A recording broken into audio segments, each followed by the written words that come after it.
එකත් ඇත්තටම බොයිලර් එකක්. අර වගේම එකක් තමයි. මේකෙත් ඇත්තටම PLC කන්ට්‍රෝල් එකක් තියෙනවා. මේකෙත් ඉතාමත් ආරක්ෂිතව වැඩ කරන්න පුළුවන්. ඉතාමත් කුඩා ඉඩකඩක. ඒ වගේම මේ බොයිලර් එක අපි හඳුන්වා දෙන්නේ පරිසර හිතකාමී බොයිලර් එකක් විදියට. ඒ කියන්නේ අපි ඉතාමත් සහල් නිෂ්පාදනය කරනවා මේ වෙනකොට විශාල කුඩා සහල් කරුමාන්තකරුවන්.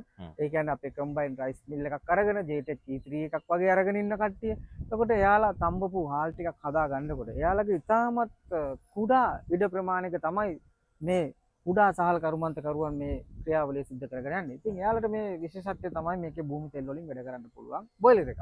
එතකොට මේක ගොඩක් පරිසර හිතකාමී වෙන්නේ අපිට ඇත්තටම 10 ටික දැන් අලෙවි කරගන්න පුළුවන් මේ අවස්ථාවේ. ඉතින් 10 ටික අලෙවි කරගන්න පුළුවන් අවස්ථාවක් තියෙන හින්දා මේකට ලාම් තෙල් ටික අපි දාලා පාවිච්චි කරුවට අපිට පාඩුවක් සිද්ධ වෙන්නේ නැහැ. එතකොට මේක එකක් පරිසර හිතකාමී අපිට අවශ්‍ය නම් අපේ ඉතා කුඩා ඉඩ කඩක මේ තැන්පත් කරගෙන මේ වැඩේ ලස්සනට කරගන්න පුළුවන් පරිසර හිතකාමී පරිසරයට හානියකුත් නැහැ.